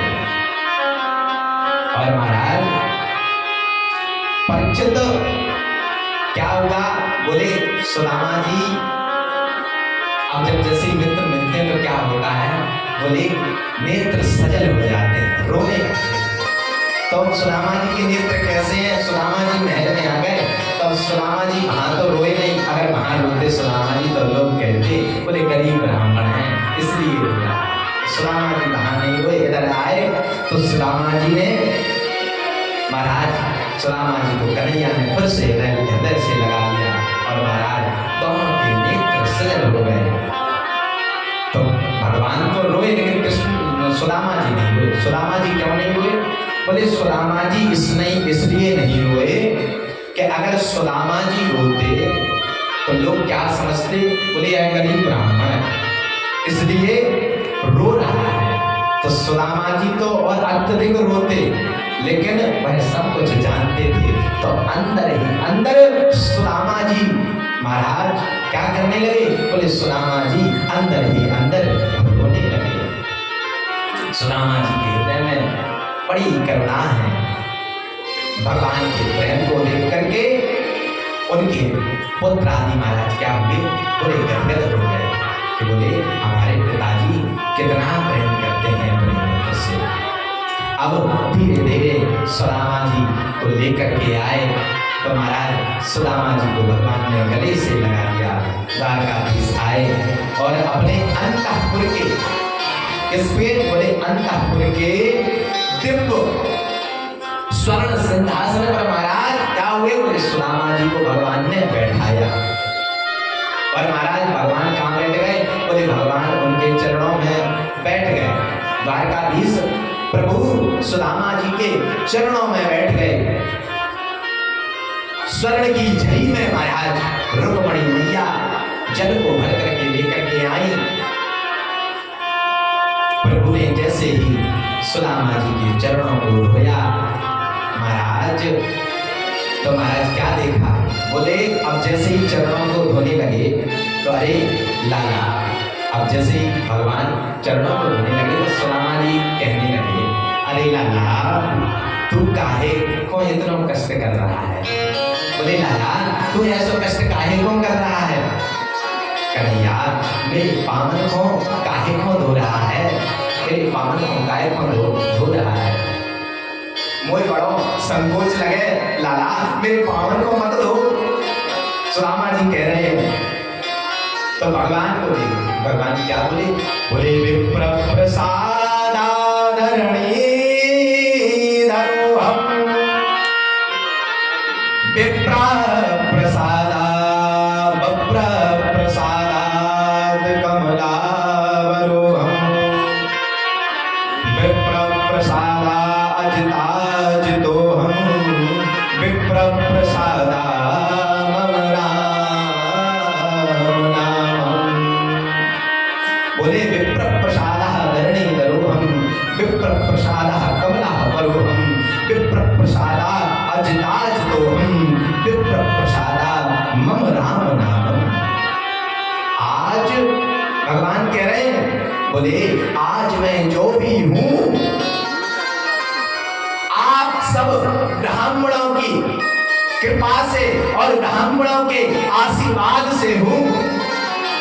यही तो मेरे पास में धन है। सुदामा जी के पैरों को धुलाई थी भगवान। तो भगवान ब्राह्मणों की महिमा का वर्णन करते हैं। बोले मैं ब्राह्मणों की कृपा से हूं। बोले आपकी कृपा से ही तो मुझे यह यश वैभव सर्वस्व प्राप्त हुआ है। बोले स्वर्णमंडित सिंहासन पर श्री सुदामा जी को विराजमान कर उनके चरणों को धोकर के बोले भगवान उनके चरणों को धोकर के सुदामा जी के चरणों को धोकर के बोले कि हे ब्राह्मण देवता, हे सुदामा जी के जब चरणों को धोकर के बोले कि आपके चरणों से जो चरणामृत है ना और उस चरणामृत से आज मेरी द्वारकापुरी जो है ना वो कैसी हो गई है? बोले भैया पावन हो गई है, मेरी द्वारकापुरी पावन हो गई है। चरणों को धोकर के भगवान ने क्या किया? बोले भगवान ने पूरे महल में जो जल था ना सुदामा जी के चरणों का, पूरे महल में छिड़कवाया। रुक्मणी जी पीछे खड़े होकर के सुदामा जी को पंखा हिला रही है, पंखा से हवा कर रही है। आचार्य शुक्लदेव कहते हैं पंचित श्री कृष्ण ने सुदामा जी का क्या किया? बोले श्री कृष्ण ने बोले अद्भुत स्वागत सत्कार किया। बोले यहाँ पे क्या है? बोले यहाँ पे किसी दरिद्र का स्वागत नहीं किया, किसी भिक्षुक का स्वागत नहीं किया। बोले भगवान ने इतना स्वागत क्यों किया? बोले भगवान ने स्वागत इसलिए किया कि सुदामा जी के जीवन में क्या था? बोले भैया सुदामा जी के जीवन में त्याग था, किसी चीज की कोई कामना नहीं थी। सुदामा जी के जीवन में त्याग था। अगर सुदामा जी के जीवन में त्याग नहीं होता तो इतना स्वागत मेरे गोविंद कैसे करते? गोविंद इतना स्वागत कैसे करते? रुक्मणी जी पंखा हिलाने लगी और मन में विचार करने लगी कि इस अवधूत निर्धन ब्राह्मण को तो देखो, इस ब्राह्मण ने ऐसी कौन सी तपस्या की? रुक्मणी मैया सोचने लगी जरूर इसने कोई पूर्व जन्म में कोई सत्कर्म किया होगा। इसलिए आज त्रिलोक के गुरु भगवान कौन है? बोले भगवान श्री कृष्ण त्रिलोक के गुरु हैं। त्रिलोक के गुरु मेरे पति साक्षात लक्ष्मीपति, साक्षात कृष्ण, जिनका बोले इतना स्वागत कर रहे हैं, इस ब्राह्मण का इतना स्वागत कर रहे हैं, इतना स्वागत करते हैं। वास्तव में इसने कोई बहुत बड़ा सत्कर्म किया होगा। सुदामा जी का महाराज सुंदर भगवान ने पूजन किया, धूप दीप से नैवेद्य से सुदामा जी का स्वागत सत्कार किया। भगवान की सब पत्नियां आकर के बैठी हैं, भगवान के पुत्र आदि भी आकर के सामने बैठ गए हैं सुदामा जी। ऊपर से नीचे तक प्रभु सुदामा जी को देख रहे हैं। गोविंद ने पूछा सुदामा जी कैसे हैं आप? सुदामा जी ने जवाब दिया गोपाल मेरे समान सुखी इस संसार में कोई दूसरा नहीं है। जो सुशीला ने कहा था ना वही जवाब दिया। सुशीला जानती थी मेरे पति कभी कोई भी चीज को मांगने वाले नहीं है। जैसे आज भगवान ने सुदामा जी से पूछा कि सुदामा जी कैसे हैं आप, तो सुदामा जी कहने लगे हे गोपाल मेरे समान इस संसार में दूसरा कोई सुखी नहीं है। गोविंद बोले ये तो मुझे सब दिखाई दे रहा है कि तुम कितने सुखी हो। भगवान तो सब कुछ जानते हैं, भगवान को तो घट घट की पता है। भगवान ने क्या किया? बोले भगवान ने 56 प्रकार के व्यंजनों को बनवाया और जब 56 प्रकार के व्यंजन बन करके आ गए तो आज प्रभु ने क्या किया? बोले आज तो सुदामा जी से आज तो अब जैसे 56 प्रकार के व्यंजन बन करके आए तो आज प्रभु ने क्या किया? बोले भगवान कैसे राज्यसभा में जाते थे तो आज भगवान ने राज्यसभा की क्या कर दी भैया? बोले छुट्टी कर दी। बोले आज हम राज्य का कार्य नहीं देखेंगे। भगवान के मंत्री, भगवान के सेनापति सब लोग भगवान के सामने बैठे हैं, परंतु प्रभु सुदामा के चरणों में कहाँ बैठे हैं? बोले नीचे बैठे हैं। रुक्मणी जी पंखा से हवा कर रही हैं। 56 प्रकार के व्यंजन बनकर के आए तो प्रभु ने कहा सुदामा जी से क्या? बोले भोग लगाइए, बोले भोजन को पाइए। सुदामा जी कहने लगे बोले मैं या भोजन को ना पाऊं। सुदामा जी क्या कह रहे हैं? बोले कन्हैया मैं या भोजन को ना पाऊं, मैं मैं तो नमक डाल करके 2 टिक्कर सुबह पाऊं और 2 टिक्कर शाम को पाऊं। सुदामा जी कह रहे हैं मैं 56 प्रकार के व्यंजनों को ना पाऊं कन्हैया, मैं तो मात्र 2 टिक्कर सुबह पाऊं और 2 टिक्कर शाम को पाऊं। प्रभु ने कहा बोले इन पकवानों को आपके लिए बनवाया है, पाइए। तो सुदामा जी कहने लगे बोले अगर मैंने इसको पा लिया तो मेरी बुद्धि जो है ना बोले कैसी हो जाएगी? बोले भैया विकृत हो जाएगी, विकार उत्पन्न हो जाएगा। ये 56 प्रकार के तामसी भोजन होते हैं। भगवान ने कहा मेरा प्रसाद समझ करके पाओगे तो यह भोजन तुम्हें विकार उत्पन्न नहीं करेगा। जब इस प्रकार कहा तो सुदामा जी प्रसन्न हो गए और महाराज सुदामा जी ने सुंदर भोजन किया और भगवान ने भी साथ में भोजन किया। आचार्य सुखदेव जी कहते हैं परीक्षित दोनों मित्रों के भेष में कितना अंतर है, ध्यान से सुनना। एक मित्र ऐसा जिसकी चरण पादुका भी सोने की है। सुखदेव जी परीक्षित जी से वर्णन कर रहे हैं, बोले दोनों मित्रों के बीच में कितना अंतर है? बोले एक मित्र ऐसा जिसके चरणों में चरण पादुका भी सोने की है और दूसरा मित्र ऐसा जिसकी धोती महाराज 20 जगह से फटी हुई है। लेकिन विचार में क्या है भैया? बोले सामंजस्य है, विचार में समानता है। दोनों के लिए क्या होगा भैया? बोले 2 थाली भोजन आया, दोनों ने बड़े प्रेम से भोजन किया। अब जब बचपन के मित्र मिलते हैं तो आंखें नम हो ही जाती हैं। ठाकुर जी के सामने आज सुदामा जी और वह दोनों की आंखें नम हो गई, लेकिन बचपन की चंचल चपल लीलाओं का स्मरण करते हुए वह हास्य विनोद करने लगे, मुस्कुराते हैं। इसके पश्चात भोजन आदि से निवृत्त होने के पश्चात भगवान कृष्ण ने अपनी 16,108 पत्नियों को बुलाया और महाराज 16,108 पत्नियां आ गई। सुदामा जी भी बैठे हुए थे। सुदामा जी को एक एक करके वह पत्नियां क्या करने लगी? वह पत्नियां सभी प्रणाम करने लगी। सबसे पहले रुक्मणी आई, कहने लगी महाराज मैं प्रणाम करती हूँ, मेरा नाम रुक्मणी है। सुदामा जी ने कहा चिर सौभाग्यवती रहो। फिर जामवती जी आई, मैं प्रणाम करती हूँ, देवी जामवती मेरा नाम है। भगवान ने कहा, सुदामा जी ने कहा सौभाग्यवती भव। सत्यभामा आई, प्रणाम करती हूँ। सुदामा जी ने कहा सौभाग्यवती भव। सत्यभामा के बाद कालिंद्रिय, मित्रविंदा और महाराज लक्ष्मणा और अनेकों अनेक जितनी भी पत्नियां थी, ऐसे ऐसे करके सुदामा जी के पास 400 पत्नियां आ गई। तो सुदामा जी को 400 बार आशीर्वाद देना पड़ा। तो क्या करना पड़ा? बोले 400 बार हाथ उठाने पड़े। अब महाराज आशीर्वाद देते देते सब पत्नियां प्रणाम करने आ रही हैं। तो सुदामा जी थक गए, क्या करने लगे? बोले हाथ थक गया तो एक हाथ से दूसरे हाथ को दबाने, क्योंकि दुबले पतले ब्राह्मण। अब सुदामा जी दूसरे हाथ से हाथ को दबाने लगे। अब क्या किया? बोले जब इतनी पत्नी आ गई तो सुदामा जी ने भगवान को बुलाया, बोले कन्हैया, ओ कन्हैया। जब इस प्रकार कहा तो भगवान बोले हाँ बोलो मित्र। तो बोले ऐसे ना कहूँगो, बोले कान करो, कान में कहूँगो।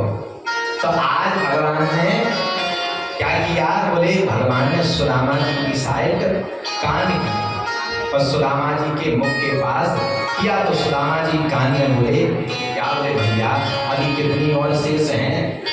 सुदामा जी कहने लगे भैया अभी कितनी और शेष हैं? भगवान बोले बहुत हैं। क्या बोले? बोले बहुत हैं। बोले कितनी हैं? सुदामा जी बोले कान में कह रहे हैं, बोले 16,108 हैं। बोले अच्छा, अब अच्छा तो कह दिया। बोले सुन लिया सुदामा जी ने। भगवान बोले क्या बात है?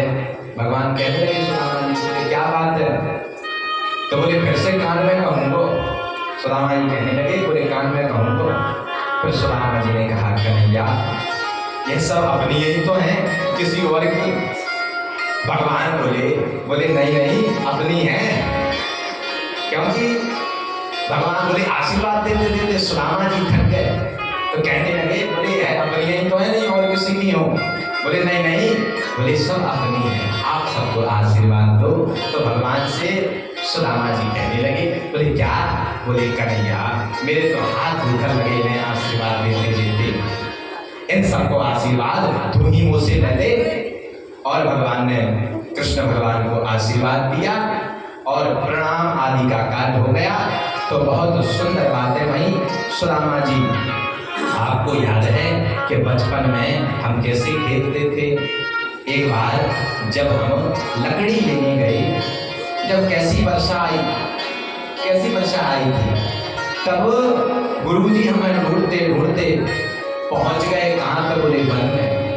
गुरु माता ने कहा कि जब तक मेरे कृष्ण और सुदामा नहीं आ जाएंगे तब तक मैं भोजन नहीं करूंगी। हम लोगों में कितना प्रेम था जब हम गोकुल में थे। आपको एक बात कहें, बोले क्या बात है? बोले सुदामा जी से कृष्ण भगवान कहेंगे, बोले आपको एक बात कहें, बोले आपको समस्त छात्र चिढ़ाया करते थे, क्या कह करके? बोले सुदामा जी से कहा करते थे कि तुम तो संत रहोगे, तुम विवाह नहीं करोगे। सुदामा जी कहते थे भैया मैं विवाह नहीं करूंगा, मैं तो संत रहूंगा। बोले आपने विवाह किया कि नहीं? सुदामा जी से कहने लगे भगवान, बोले तुमने विवाह किया कि नहीं? बोले आप तो कहते थे, क्योंकि जब विद्यालय काल में विद्यालय में पढ़ते थे तो आप कहते थे मैं तो महात्मा बनूंगा। तो लेकिन वो तो बचपन की बातें थी, अब भी आपने विवाह किया कि नहीं? बोले बताइए। बोले काय की हमें तो पता चला ही नहीं। भगवान बोले काय पता नहीं चला? बोले इसलिए पता नहीं चला, बोले हम मथुरा चले आए और आप अपने गांव चले गए सुदामा जी, तो हमें तो पता ही नहीं है आपका विवाह हुआ कि नहीं हुआ। और कहने लगे भगवान फिर आपको आप जैसी परम सुंदरी पत्नी मिलेगी नहीं, आपने विवाह किया कि नहीं? सुदामा जी से कह रहे हैं। सुदामा जी बोले देख लो कैसी बात पूछी है, भीड़ में भी कोई ऐसी बात पूछ में लाला। बोले भीड़ में भी कोई ऐसी बात पूछो चाहे लाला। भगवान बोले जब घर, बोले यह भीड़ नहीं है, बोले यह सब घर के लोग हैं, क्योंकि भगवान के 16,108 विवाह होते, तो उनकी पत्नियां उनके बच्चे। भगवान कह रहे हैं बोले ये कोई बाहर का नहीं है, बोले ये सब घर के ही हैं, बोले बाहर का यहाँ पे कोई नहीं है। सुदामा जी बोले लाला विवाह की तो बिल्कुल इच्छा नहीं थी। सुदामा जी कह रहे हैं कृष्ण भगवान से, क्या कह रहे हैं? बोले लाला, बोले विवाह की तो बिल्कुल इच्छा नहीं थी, पर माता पिता के बहुत आग्रह पे वो विवाह करने पड़ो। तेरी भाभी का नाम सुशीला है। बड़ी सुंदर बात कह रहे हैं, बड़े सुचार रूप से सुदामा जी कन्हैया से कह रहे हैं। क्या? बोले तेरी भाभी का नाम सुशीला है। कृष्ण बोले भले बड़े कठोर हो, आपने विवाह में बुलाया नहीं। कृष्ण भगवान कन्हैया सुदामा जी से कहने लगे, बोले आपने विवाह का निमंत्रण ही नहीं दिया। सुदामा जी बोले ज्यादा बातें मत बनाओ। सुदामा जी कहने लगे, बोले ज्यादा बातें मत बनाओ, मैंने तो एक ही विवाह किया। बोले मैंने तो एक ही विवाह किया, तुमने तो 16,108 विवाह किए, क्या न्योतो ही देनो भूल गए थे? आज बड़ी सुंदर बात कह रहे, क्या न्योतो ही देनो भूल गए थे क्या? अब भगवान बोले मेरी बात सुनोगे तो आप हंसोगे। भगवान बोले मेरी बात सुनोगे तो हंसोगे। बोले शाम के 5 बजे तक विवाह की कोई प्लानिंग नहीं थी। भगवान बोले क्या? बोले शाम के 5 बजे तक विवाह की कोई प्लानिंग नहीं थी। अब बोले क्या होगा? बोले 7 बजे घर में बहू आ गई। कैसे? बोले हरण करके लेकर के आया, फिर सुचारू रूप से फिर पंडितों को बुलवा करके मैंने विवाह किए। तो सुदामा जी बोले सबरे विवाह ऐसे ही हो गए कि? बोले भगवान बोले सब ऐसे ही हो गए, बोले सब जल्दी में हुए हैं। फिर लेकिन मैंने बाद में, भगवान कह रहे हैं, बोले बाद में मैंने विधवत ब्राह्मणों को बुलवाया और सुंदर पाणी ग्रहण संस्कार के द्वारा विवाह किए। संकोच के मारे क्या हुआ, अब इस प्रकार जब बातें चल रही थी तो सुदामा जी से कहने लगे, भगवान बोलिए, और तो सब ठीक है, बोले जब आप यहाँ पे आए तो मेरी भाभी ने मुझे लाने का जो भेजो नहीं क्या। सुदामा जी से कहने लगे, बोले आपकी धर्मपत्नी ने हमारे लिए कुछ भेजा नहीं है। तो कहने लगे सुदामा जी, अब सुदामा जी ने जब इस प्रकार सुदामा जी को बीच में कहा भगवान ने, तो क्या हुआ, तो सुदामा जी को बड़ा कष्ट हुआ। क्यों हुआ, बोले इतना सुंदर राजमहल, ये सब वैभव, और मेरे वो तंदुल चावल, बोले अगर मैं इन महारानियों के सामने दूंगा, और यह तो सब महारानियां बड़े बड़े राजघराना थी, तो सुदामा जी संकोच कर रहे हैं और कन्हैया की बात को क्या कर रहे हैं, बोले भैया टाल रहे हैं। कैसे टाल रहे हैं, बोले कन्हैया अपन बचपन में क्या करते थे, क्या किया करते थे, क्या नहीं किया करते थे, और कुछ बातें करते थे। लेकिन क्या हुआ, भगवान तो अगर इस बात के पीछे पड़ जाए तो उससे महाराज भगवान से छिपाना तो बड़ी मुश्किल की बात है। तो भगवान बार बार उसी प्रसंग पे आ जाते हैं, बोले क्या, कि बोले भाभी ने मेरे लिए क्या भेजा। लेकिन सुदामा जी जैसे तैसे करके क्या करते हैं, बोले बात को छिपाते हैं। क्यों छिपा रहे हैं, बोले अगर इन रानियों के सामने दूंगा तो मेरी भी बेइज्जती होगी, और बोले सब रानियां जो है बड़े बड़े घराने से, राजघराना से, तो संकोच कर रहे हैं सुदामा जी। लेकिन भगवान तो सब जानते हैं। भगवान ने क्या किया, बोले भगवान ने दाहिनी बगल में सुदामा जी की पोटली खुरसी हुई थी, भगवान ने हाथ डाला और महाराज हाथ डाल करके सुदामा जी की पोटली को छीन लिया, और जैसे ही पोटली श्री कृष्ण के हाथ में आई, प्रभु के नेत्र सजल हो गए, भगवान के आंखों से आंसू प्रभावित हो गए। घुमा करके क्या किया, बोले भगवान उस पोटली को देखने लगे। बोले घुमा करके प्रभु पोटली को देख रहे हैं। भगवान को एक क्षण भी नहीं लगा कि समझने में कि सुदामा के घर में से एक सुदामा के घर में एक विलसित कपड़ा भी साबुत नहीं है। भगवान समझ गए, और पोटली को जब खोल करके देखा तो आश्चर्य के मारे कृष्ण की आंखें खुली की खुली रह गई, आंखें खुली की खुली रह गई। इस पोटली में चावल, जो इस पोटली में चावल है ना, बोले एक घराने के नहीं है। बोले क्या घराने के, बोले भैया 5 घराने के हैं। और महाराज भगवान के नेत्र सजल हो गए और नेत्रों से अश्रु निकल उठे। इतने पवित्र ब्राह्मण, इतने तेजस्वी ब्राह्मण, भगवान सोच रहे हैं, बोले इसकी गरीबी तो दूर, मुझे करना ही होगा, इसकी गरीबी तो दूर मैं कर सकता हूँ। प्रभु ने एक मुट्ठी चढ़ा लिया, बोले एक मुट्ठी चावल अपने हाथ में लिया और क्या किया, बोले मुख में डाल दिया। प्रभु ने कह दिया, जब एक मुट्ठी चावल लिया, क्या कह दिया, बोले स्वर्ग लोक की संपत्ति का सुख सुदामा को मैं आज से देता हूँ। दूसरी मुट्ठी क्या किया, बोले प्रभु ने फिर चढ़ा की चावल। दूसरी मुट्ठी में प्रभु ने क्या किया, बोले दूसरी मुट्ठी भगवान ने ली और मुख में डाल करके प्रभु ने क्या संकल्प कर लिया कि सारी पृथ्वी का एक छत्र सम्राट को जो सुख मिलता है वह हम सुदामा को प्रदान करते हैं। अब क्या होगा, भगवान ने फिर से तीसरी मुट्ठी भरी, और जैसे ही तीसरी मुट्ठी भरी तो क्या हुआ, भगवान तीसरी मुट्ठी को भर करके अपने मुख में डालने के लिए तैयार हुए, तो रुक्मणी जी ने भगवान कृष्ण के हाथ को पकड़ लिया और इशारे से बोली, ज्यादा कच्चे मत खाइए। इशारा से बोली क्या, बोली ज्यादा कच्चे मत खाइए, नुकसान करेंगे। और अंदर के इशारे से बोली मन ही मन, अंदर से मन ही मन बातें हो जाती है ना, तो अंदर से बोली बड़ा प्रेम बरसा रहे हो ब्राह्मण देवता पे। बोले बड़ा प्रेम बरसा रहे हो ब्राह्मण देवता पे। बोले जिसने आपके वक्ष स्थल पर लात मारी थी वह भी तो ब्राह्मण था। अंदर ही अंदर बातें हो रही है रुक्मिणी मैया की और कृष्ण भगवान। बोले जिस ब्राह्मण ने तुम्हारी छाती में लात मारी थी वह कौन था? बोले वह भी तो ब्राह्मण था।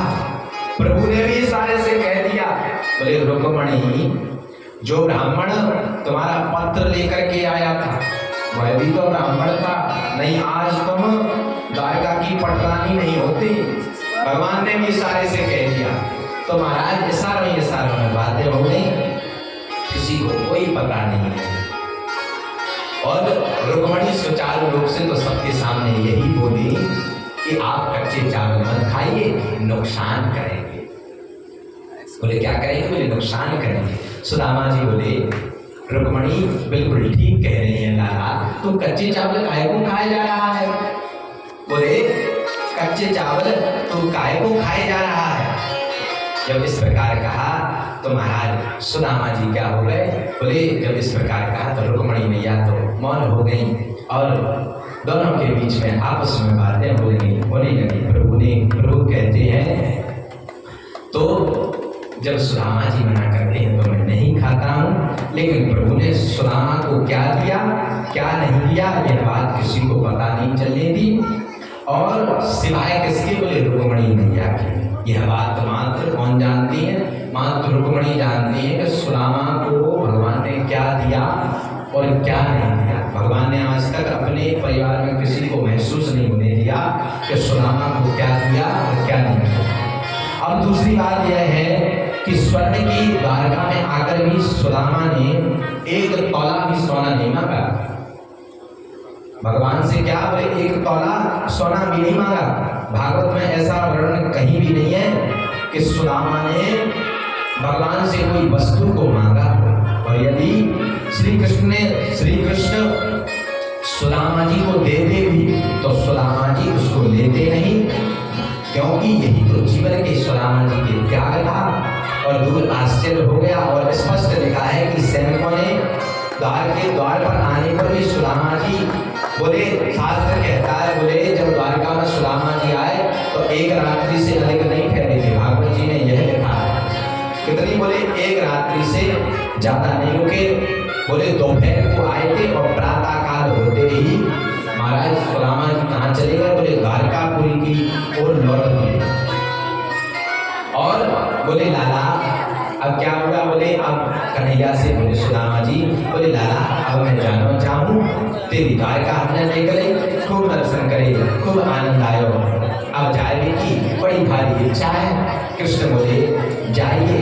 कृष्ण ने रोका भी नहीं। सुदामा जी ने क्या किया? बोले महाराज जैसी धोती पहन करके आए थे फटी वैसी ही पहन करके गए। सुदामा जी ने धोती भी नहीं बदली, जैसे आए थे वैसे ही चल दिए। सुदामा जी आए थे अपने आंसू छुपा करके, और जब जा रहे हैं ना तो कैसे जा रहे हैं महाराज? अपने आंसुओं को सुदामा जी ने पी लिया और सुदामा जी जा रहे हैं तो बार बार याद करते जा रहे हैं कि मेरा कृष्ण कितना बड़ा कृपालु है, कितना बड़ा कृपा का सागर है। महाराज पूरी रास्ते में भगवान की याद को करते हुए जा रहे हैं। और कहाँ तो दरिद्र पापी सुदामा जी कह रहे हैं, कहाँ तो मैं दरिद्र पापी और कहाँ लक्ष्मीपति, मेरे मित्र श्री कृष्ण। अरे वह तो धन्य है कन्हैया की कृपालुता जो मुझे मित्र मानता है, मुझे करुणा का रूप मानता है। मैं उसमें सदैव करुणा का रूप देखता हूँ। वास्तव में रूप तो तुम हो गोविंद। ऐसा सोचते सुदामा जी महाराज जाए 6 महीने आने में लगे थे। 6 महीने सुदामा जी को जाने में लगे और सुदामा जी अब अपनी कुटिया वाली जगह पर पहुंच गए तो वहां सुदामा जी ने क्या देखा? बोले वहां पर तो महाराज कंचन महल खड़े हुए हैं। महाराज जहाँ सुदामा जी की टूटी झोंपड़ी थी वहाँ झोंपड़ी नहीं है, बड़े बड़े सुंदर महल हैं, बड़े बड़े दरबान खड़े हुए हैं महाराज, पहरेदार लगे हुए हैं। अब सुदामा जी आए तो सुदामा जी कहने लगे यहाँ तो मेरी टूटी झोंपड़ी थी, झोंपड़ी कहाँ गई? तो उन्होंने पूछा भैया, बोले किसी राजा महाराजा ने सुदामा जी ने सोचा के कब्जा कर लिया है। तो द्वारपाल से पूछा भैया ये किसकी नगरी है? बोले सुदामा जी की। बोले तो सुदामा जी ने सोचा कि कोई सुदामा नाम का कोई सेठ होगा, बड़ा ही इस वैभव वाला होगा, बड़ा पराक्रमी होगा, तो इसलिए भैया उसने हमें कुटिया को तोड़ करके यहाँ पर सुंदर महल की रचना कर दी है। तो सुदामा जी विचार करने लगे। तो सुदामा जी जब ने सुदामा जी का सेठ होगा, तो बोले नहीं नहीं, बोले सेठ नहीं है, बोले ब्राह्मण है। तो बोले ब्राह्मण तो नहीं हूँ सुदामा जी बोले।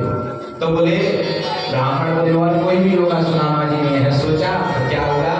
बोले सुदामा जी ने, बोले उनकी धर्मपत्नी है, तो उनकी धर्मपत्नी आई सुदामा जी की, और सुंदर सुदामा जी की जैसी धर्मपत्नी आई, तो सुदामा जी की धर्मपत्नी तो मोटी ताजी हो गई, पहले पतली थी, अब तो मोटी ताजी पड़ गई है भगवान की कृपा से। तो क्या हुआ? बोले सुंदर सुदामा जी को जैसे ही देखा तो सुदामा जी ने तो पहचाने ही नहीं सुशीला थी। अब जैसे नहीं पहचाना, लेकिन सुशीला ने सुदामा जी को पहचान लिया और महाराज चरणों में लेकर के अंदर लेकर के आई। सुंदर सुदामा जी ने आकर के कहा कि मैंने तो अपनी धोती को भी नहीं बदला। भगवान बोले सुदामा जी से, सुदामा जी की पत्नी बोली आपने तो धोती को भी नहीं बदला। सुदामा जी बोले तो मैं यश वैभव चाहिए था, मुझे गोविंद चाहिए था। कहने लगे कि बोले क्या कहने लगे कि तुम अपने यश वैभव को देखो और मैं गोविंद का भजन करता हूँ। वो कहने लगे कि आप सोने की रोटी बनाओ, चांदी की दाल बनाओ और सुंदर पाओ, मैं तो वन में जाकर के भजन करूंगा। तो सुदामा जी इस प्रकार की बातें रुक उनसे कहने लगे सुशीला से। तो सुशीला कहने लगी मैं इस छत्र सम्राट का क्या करूंगी, मैं भी आपके साथ में वन में चलूंगी। तो इधर अंदर भगवान प्रकट हो गए। भगवान ने कहा कि सुदामा जी, भगवान ने सुदामा जी को बुलाया और सुदामा जी को कहा मेरे प्रसाद को समझ करके तुम इसको भोगो और इसको रखो, मेरे प्रसाद को समझ करके इसको रखो और इसका भोग भोगो। भगवान ने इस प्रकार कहा और उसके पश्चात कन्हैया अंतर ध्यान हो गए और भगवान का भजन करते हुए अंत में सुदामा जी गोविंद की धाम को गए, गोविंद की प्राप्ति की। उसके पश्चात सुखदेव जी कहते हैं परीक्षित श्री कृष्ण को आज ब्रजमंडल छोड़े हुए 100 वर्ष हो गए हैं। उसके पश्चात मैया यशोदा की कथा आती है, राधा रानी की कथा आती है, पांडवों के राजसूय यज्ञ की कथा आती है और भी कथाएं आती हैं। उसके पश्चात यहाँ पर दसम स्कंद समाप्त होता है। एकादश स्कंद में बड़ी सुंदर बात कही है। परीक्षित भगवान समय समय पर अपने प्रियजनों को उपदेश भी देते हैं। आज श्री कृष्ण अपने सुधर्म सभा में बैठे हैं, एकदम गंभीर बैठे हैं, अपने पुत्रों से बोले सबसे कुछ बात करना चाहते हैं। आज भगवान ने अपने पुत्रों से बात कही। पुत्रों ने कहा कहिए क्या उपदेश है? कृष्ण बोले व्यक्ति के बिगड़ने के बोले 4 साधन हैं। बोले क्या क्या? बोले सुंदर रूप का होना, युवावस्था होना, ज्यादा संपत्ति होना और बोले सत्ता मिलना। यह 4 चीज पाप की ओर ले जाती है व्यक्ति को, इन्हीं से व्यक्ति बिगड़ता है। सुंदर उपदेश देते हैं भगवान, कहते हैं अपने पुत्रों से कभी भी किसी ब्राह्मण का अपमान मत करना, किसी भी ब्राह्मण को ये मत करना। जब इस प्रकार समझाया तो क्या हुआ? बोले एक दिन प्रद्युम्न ने ब्राह्मणों का अपमान कर दिया तो ब्राह्मणों ने प्रद्युम्न को, यदुवंशियों को श्राप दे दिया कि तुम सब बोले तिल तिल करके मरोगे। और कैसा कहा? बोले लोहे के बाण से तुम सबकी क्या होगी भैया? बोले मृत्यु होगी। इसके पश्चात नवयोगेश्वरों की कथा आती है। नवयोगेश्वर कथा के पश्चात बोले यदुवंश का वर्णन आता है। यदुवंश के वर्णन के बाद बोले मरकट वैराग, शमशान वैराग और सच्चा वैराग, यह कथा आती है।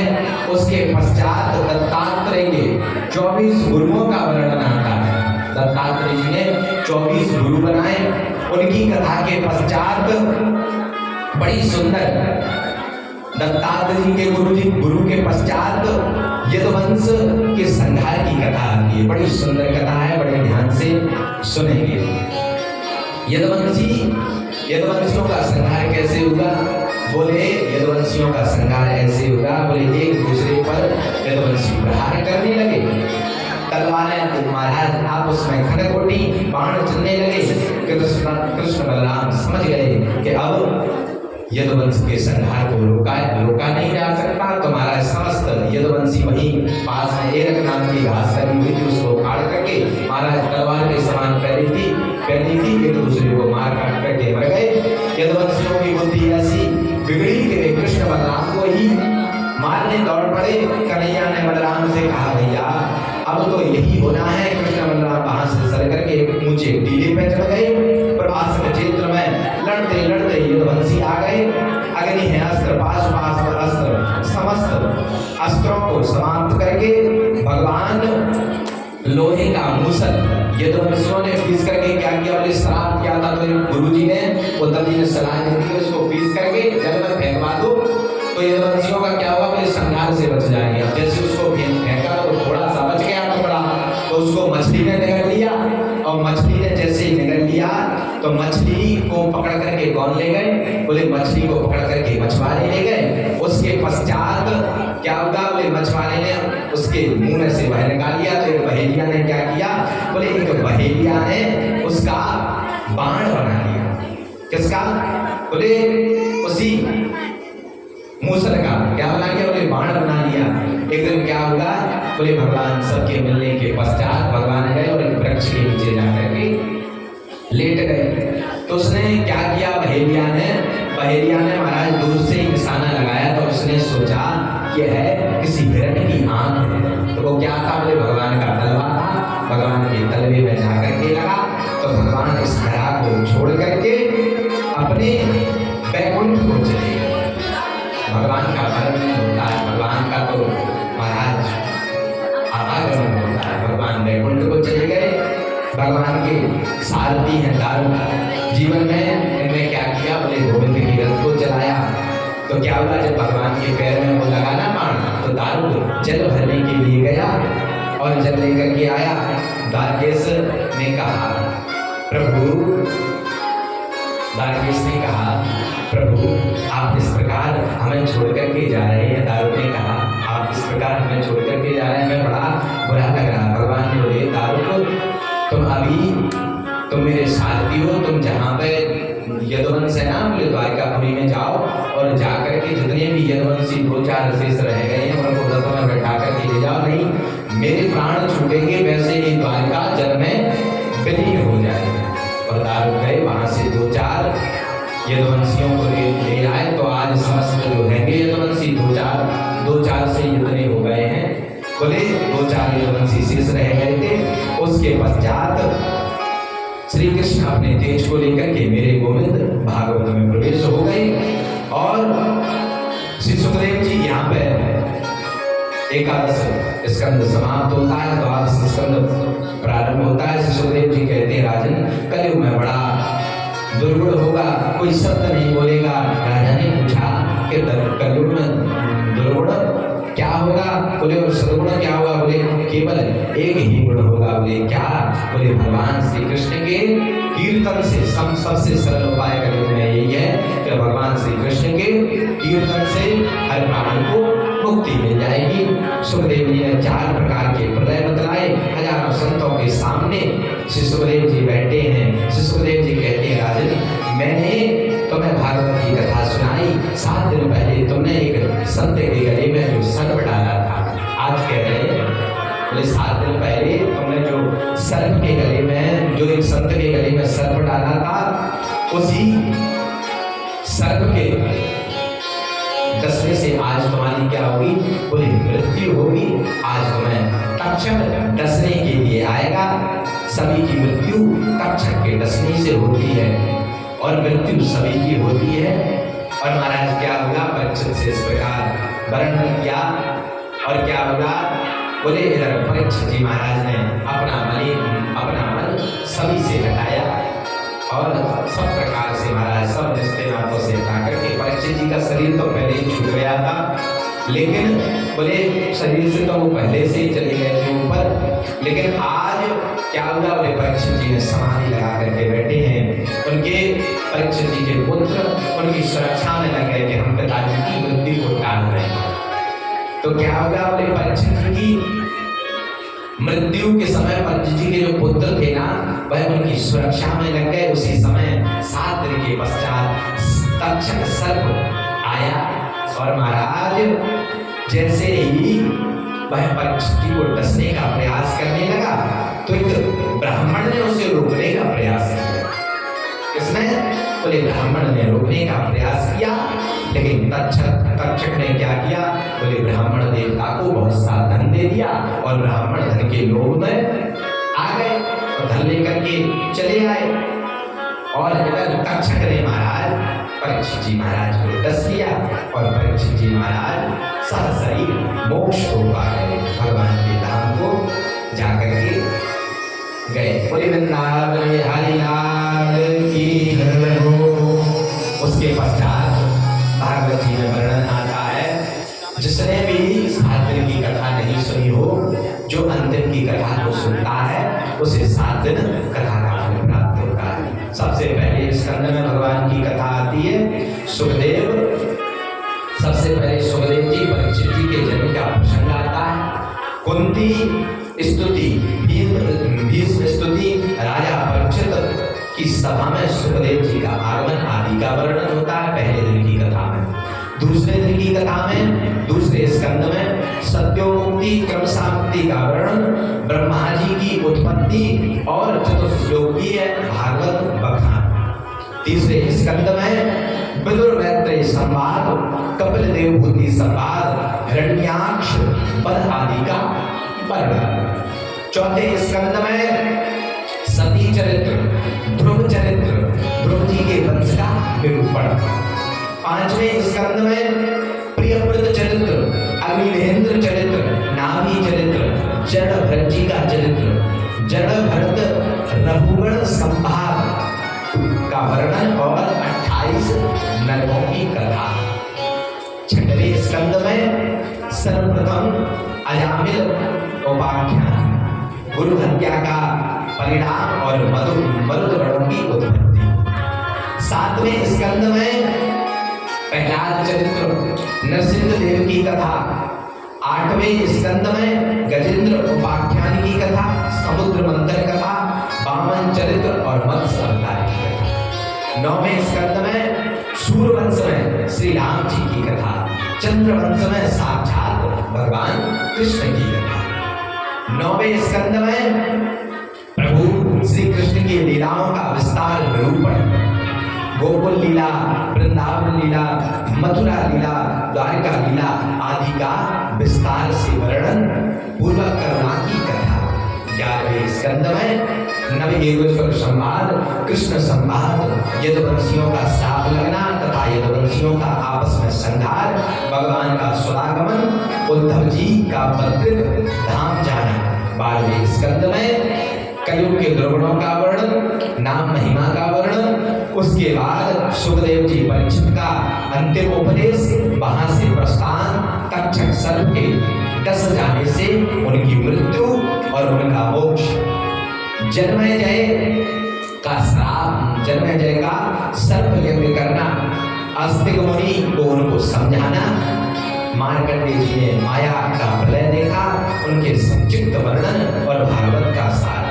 अंत में सूत जी कहते हैं, बोले बहने वालों में, बोले क्या, बोले गंगा श्रेष्ठ। बहने वालों में, बोले गंगा तो बहती है, बोले बहने वालों में गंगा श्रेष्ठ। देवताओं में अच्युत कृष्ण श्रेष्ठ, वैष्णवों में शंकर श्रेष्ठ और पुराणों में श्रीमद् भागवत श्रेष्ठ। कैसी भैया, बोले सर्वोत्तम। क्षेत्रों में जैसे काशी श्रेष्ठ, वैसे पुराणों में भागवत सर्वोत्तम। भागवत पुराण का तिलक है, वैष्णव का परम धन है, परमहंस के सहित भक्ति भक्ति ज्ञान वैराग की इसमें त्रिवेणी बहती है। ऐसी भागवत रूपी त्रिवेणी में जो आवागमन करता है उसे गोविंद मिल जाते हैं। अंत में जिनका नाम संकीर्तन सब पापों का नाश करते हैं और जिनके किए गए प्रणाम सभी दुखों क्या करते हैं, बोले शांत करते हैं। उन परमात्मा श्री हरि को हम सभी बारंबार प्रणाम करते हैं, वंदन करते हैं। आइए भागवत जी के अंतिम श्लोक को बोलते हैं। नाम संकीर्तनम यस्या नाम संकीर्तनम यस्य सर्व पाप प्रणाशनम सर्व पाप प्रणाशनम प्रणामो दुःख समनस्तम प्रणामो दुःख समनस्तम तम नमामि हरि परम तं नमामि हरिं परम। भागवत जी का यह अंतिम श्लोक है। और बोले भागवत जी की जो कथा है वो खत्म नहीं होती। वो कैसी होती है, बोले वह विश्राम होती है। आज भागवत जी की कथा यहाँ पर विश्राम होगी, कहीं कल और कहीं दूसरी जगह प्रारंभ हो जाएगी। ऐसे ही भागवत जी की कथा सदा निरंतर चलती रहती है। बोलिए वृंदावन बिहारी लाल